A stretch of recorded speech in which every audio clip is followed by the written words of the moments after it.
రాజకీయ నాయకులు ఎప్పుడు వ్యక్తిగతంగా తప్పట్టలేదు. మాకు ఉద్యోగం ఎంత గొప్పవో మీకు రాజకీయాలు కూడా అంత గొప్పవి. అయితే కొన్ని నీతి నియమాలతో రాజకీయాలు చేసిన అవసరం ఉంది. అటువంటి నీతి నియమాలు పాటించడం మేము కోరేం తప్ప ఎవరిని రాజకీయంగా నష్టమన్నా కానీ ఎవరిని వారి పార్టీ నుంచి రిజైన్ చేయమని కూడా మేము ఎప్పుడు అడగల. కేవలం మీ పదవులు రిజైన్ చేయని అడిగాం. దానివల్ల ఈ రాష్ట్రం ఐక్యంగా ఉంచడం మాత్రమే.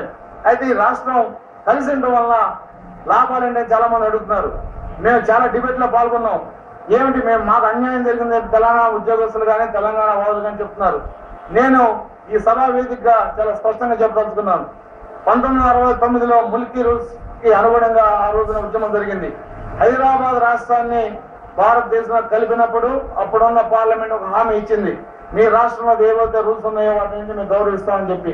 ఆ ముల్కీ రూల్స్ విషయం మరి ఆ రోజు తెలుసో తెలియకో ఆ రోజున అది హామీ ఇవ్వడం జరిగింది. ఆ నిబంధనలు మీరు పాటించాలని చెప్పి సుప్రీంకోర్టు ఇచ్చిన దాని మీద మిల్కీ రూల్స్ పాటించాలని చెప్పి, మిల్కీ రూల్స్ వల్ల మా ఉద్యోగాలు నష్టపోతుందని చెప్పి 1969లో జై తెలంగాణ ఉద్యమం జరిగింది.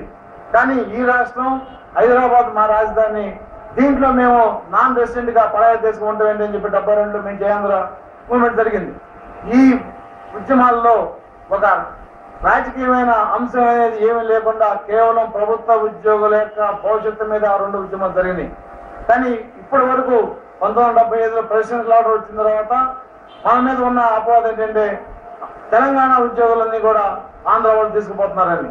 మొన్న గిల్లాని రిపోర్ట్ లో 58,000 ఉద్యోగాలు మొత్తం 6 జోన్లలో ఒక జోన్లోంచి ఒక జోన్ ఎక్కువ ఉన్నాయని చెప్పినప్పుడు కేవలం తెలంగాణలో 5-6 జోన్లలో 10,000 ఉద్యోగాలు మాత్రం ఎక్కువ ఉన్నాయి. వీళ్ళందరినీ కూడా మరి మిగతా ప్రదేశాలు పంపించాలని చెప్పి 2008లో ఉత్తర్వులు కూడా ఇచ్చేశారు. ఇవాళ వైలేషన్ ఆఫ్ 6th అని అనేది ఎక్కడా లేదు. అలాగే 14F తీసేయమన్నారు, తీసేసాం. మా ప్రాంతం అభివృద్ధి చెందాలన్నారు. ఇవాళ శ్రీకృష్ణ కమిషన్ కూడా తెలంగాణ అభివృద్ధి చెందిన విషయాన్ని స్పష్టం చేసింది. మరి దేనికి చేస్తున్నారే ఉద్యమం అంటే మేము ఆత్మ గౌరవం కోసం చేస్తున్నాం, సెల్ఫ్ రూల్ కోసం చేస్తున్నాం అన్నారు. అంటే ఆత్మ గౌరవం అనేది ఒక ప్రాంతానికి ఉంటుందా? భారతదేశానికి ఆత్మ గౌరవం ఉంది.